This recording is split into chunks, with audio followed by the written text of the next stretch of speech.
रात के अंधेरे में एक सुनसान गली के किनारे एक कदीम टूटे फूटे मकान की रोशनी मध्यम सी चमक रही थी। उस मकान के बारे में मोहल्ले में कई अजीब कहानियां मशहूर थीं। कहते थे कि वहां रात के वक्त अजीबोगरीब आवाजें आती हैं और कुछ लोगों ने वहां सायों को हरकत करते भी देखा था। रियाज, जो कि एक नौजवान सहाफी था, इन कहानियों की हकीकत जानने का ख्वाहिशमंद था। वो अपनी नोटबुक और कैमरा लेकर उस मकान की तरफ चल पड़ा। गली में खामोशी छाई हुई थी, सिर्फ उसके कदमों की आहट और दूर कहीं से आने वाले कुत्ते के भौंकने की आवाज सुनाई दे रही थी। मकान के करीब पहुंचकर उसने दरवाजे को धीरे से धकेला। वो चिरचिराता हुआ खुल गया। अंदर कदम रखते ही एक सर्द हवा का झोंका उसके चेहरे से टकराया। मकान के अंदर हर तरफ धूल और जाले थे, लेकिन एक अजीब सी खुशबू भी महसूस हो रही थी, जैसे किसी पुरानी किताब की खुशबू। रियाज ने मकान के अंदर का जायजा लेना शुरू किया। अचानक उसे सीढ़ियों से ऊपर किसी के कदमों की आवाज सुनाई दी। वो रुक गया, दिल की धड़कन तेज हो गई। कौन है? रियाज ने बुलंद आवाज में पूछा, लेकिन कोई जवाब न आया। वो धीरे धीरे सीढ़ियों की तरफ बढ़ा। ऊपर पहुंचकर उसने देखा कि एक कमरा आधा खुला हुआ था।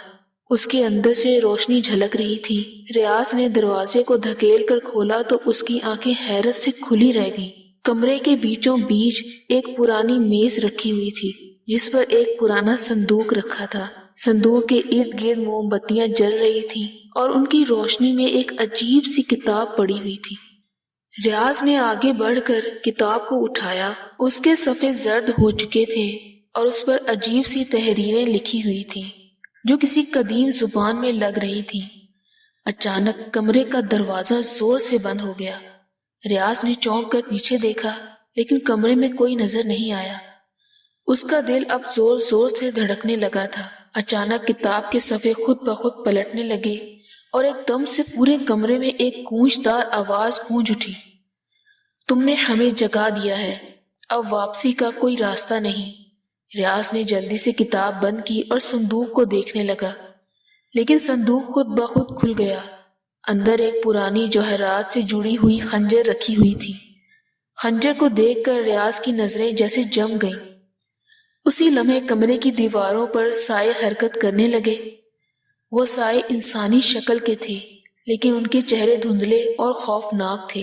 रियाज ने फौरन खंजर को उठाया और पीछे हटने लगा। ये जगह छोड़ दो, वरना तुम भी इन्हीं में शामिल हो जाओगे, एक साया धीमी लेकिन खतरनाक आवाज में बोला।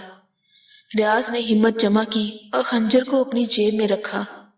वो दरवाजे की तरफ दौड़ा, लेकिन दरवाजा खुलने का नाम ही नहीं ले रहा था। अचानक उसके कानों में एक सरगोशी सी गूंजी, खंजर वापस रख दो, वरना इस मकान से जिंदा बाहर नहीं जा सकोगे।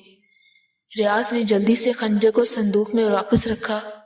जैसे ही खंजर वापस रखा, दरवाजा खुद ब खुद खुल गया और साए गायब हो गए।